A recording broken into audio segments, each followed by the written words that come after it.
Dearly beloved anointed ones. The truth doesn't set you free until it wrecks everything that was built on the lie. Let that marinate for a second, because today we're not sugarcoating anything. We're diving into the raw, unsanitized truths that most people run from, and that chosen ones like you were forced to swallow with no warning label. This ain't one of those feel-good, just trust the process pep talks.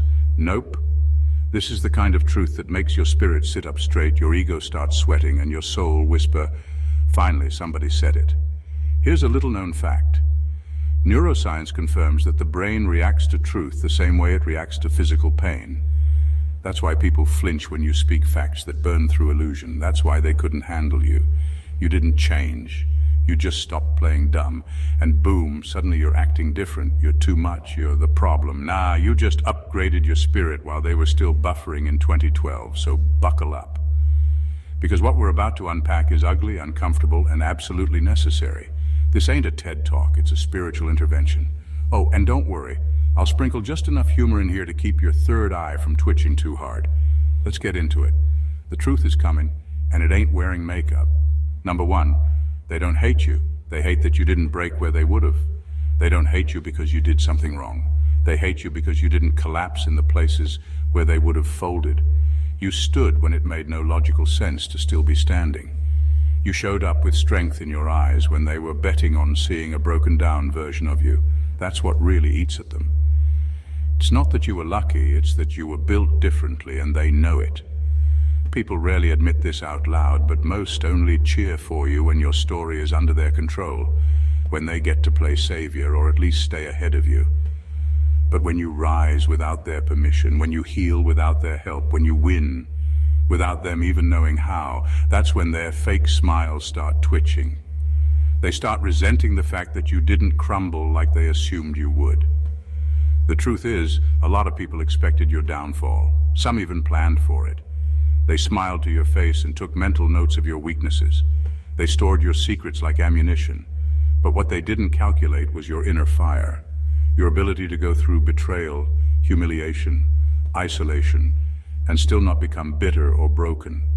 That kind of survival threatens their entire identity because it forces them to face the fact that they gave up way too soon in their own lives. It's easier for them to label you arrogant, weird, crazy, or too deep than to admit that watching you glow from the ashes exposes how little they're doing with their own pain. You didn't just survive, you transformed. And transformation is offensive to people who chose to stay stuck. What hurts them the most is that you didn't just make it out, you came back stronger, calmer, wiser, not desperate for applause, just solid within yourself. They don't hate you because you're thriving. They hate you because your peace makes their chaos obvious. Your strength highlights their avoidance. Your elevation feels like a personal insult to their comfort zone. And here's the kicker. They'd probably respect you more if you had sold your soul to make it. But you didn't. You stayed true. And that truth, that's what haunts them the most. Number two, you're the proof that bloodlines can be rewritten, and that terrifies your whole lineage. You're not just healing for yourself, you're healing for people who've been dead for generations and for those not even born yet. That's the ugly truth nobody says out loud. You were sent into your family not just to make it, but to interrupt patterns that have been running unchecked for decades, maybe centuries. You were the glitch in the system, the one who looked around and said, "Something's not right here," while everyone else just kept pretending everything was normal. That's why you were always the black sheep, the scapegoat, the too sensitive one. You were the first to question the toxic behaviors that had been labeled as tradition. You were the one that couldn't sit quietly through dysfunction. And for that, they made you feel like you were the problem. But the truth is, they saw something in you that scared them. You were built to break the cycle, and they knew it. You were the walking threat to generational denial. And here's what really stings. The very people you're trying to help just by healing are the ones who fight you the hardest. It's not because they don't care. It's because your transformation threatens the story they've wrapped their whole identity around. If you heal, then they have to admit that healing is possible. If you rise, they have to face the fact that they settled. And most people would rather attack you than confront themselves. You're not just turning your life around, you're dragging a bloodline forward. Every boundary you set, every lie you expose, every emotional wound you choose to address, it all creates ripples.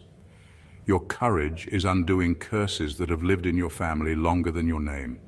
And let's be honest, that work is exhausting, it's lonely, it's painful, but it's also divine. You weren't just sent here to survive.